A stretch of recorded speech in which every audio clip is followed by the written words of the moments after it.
All right, so I used to absolutely love these like personality tests, and let me set this mic down real softly so you don't hear a loud bang.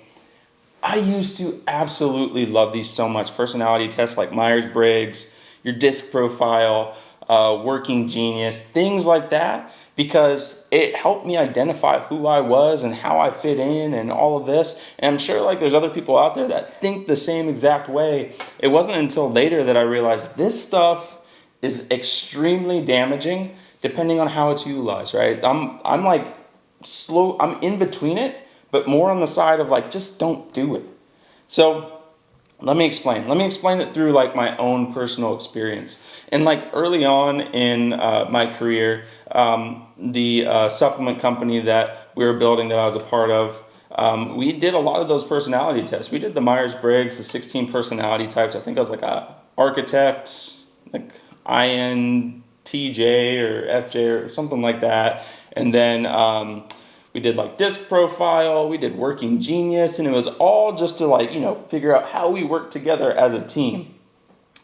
That's where the problem started, and I didn't realize it until later in life when I look back and I'm like, and when I sit quietly with myself, I'm like, what is that voice nagging me inside of my head? And like, why do I feel this way about the thing? The problem came is like, you do so many of those and you start to bucket yourself and figure out like, oh, I am this person. I need to fit in this box, right? And this person does this, and then I'm good at this, and then I'm bad at this, and then blah, blah, blah, right? You start to, have this like weird self-identification of what you're good at, what you're bad at, what you're going to do, what you're not going to do. And I watch a lot of like Alex Ramosey's content, and he talks about this all the time. Like, do not put yourself in that box. Like, you're going to be changing and evolving with the market, like as an entrepreneur, as somebody in business, as just a person in general, based on like what life throws at you. So if you say like something hits your plate and I'm like, I'm not good at this, you're pretty much saying that you will never be good at that and you will never do it. And so just stay away from it, right? Like that's, depending on how that's kind of how that scenario goes about, might be right or wrong, right? But let me not dive too deep down a rabbit hole here. The point being is that when you take those, you're pretty much setting yourself up into a box, right? They're important to understand who you are and how you work and how you operate and all of that. But once it's done and you kind of get that understanding, it does not need to be gospel. Like you have that understanding, move forward and know that that thing's going to change 30 days from now, 60 days from now, 90 days from now, over and over and over again as you evolve as a human being and in your career or whatever you're doing. The problem comes is when you do that over and over again, you take a whole bunch of different ones and you start putting like a little map together of like, I'm only good at these things. I'm not good at these things. These things make me happy. These things make me sad. Well, life, you can't just do all the things that make you happy. And the things that you're just saying, like, these things are going to make me sad, then once they hit your plate, you're just, because you took those personality tests, as soon as that hits, you're like, okay, this is going to make me sad. I'm not going to do it, right? So that's one problem, right? Is putting yourself in that box after taking those personality types. And that's what happened to me as I started to take those. I did not realize that at the time. I thought I was doing the right thing. It wasn't until later in life when I look back, I'm like, I could have done so much more if I didn't just say like, oh, I'm this and not that. The second thing is when you do those personality tests and then you broadcast it, right? Because if somebody is equally, and this would happen in a workplace if you're all doing the personality types, right? If someone is equally, looking into that as far as personality types go, and you say to them like, hey, I'm this person. I like these things. I do not like these things. These things make me happy. These things make me sad. And you tell that person, you pretty much just gave them like, kind of like a game plan to affect you in a positive way and affect you in a negative way if they don't like you. And in conversation, they won't even know that they bring this up and it's damaging to you. And you won't even know it's damaging until it's too late, right? So good scenario is I was in a meeting and we were pretty much going over things and it was getting into less about work, more about the person, right? And pretty much I was told that you're just not that kind of person. Like, you just do that. Like, that's just not your personality.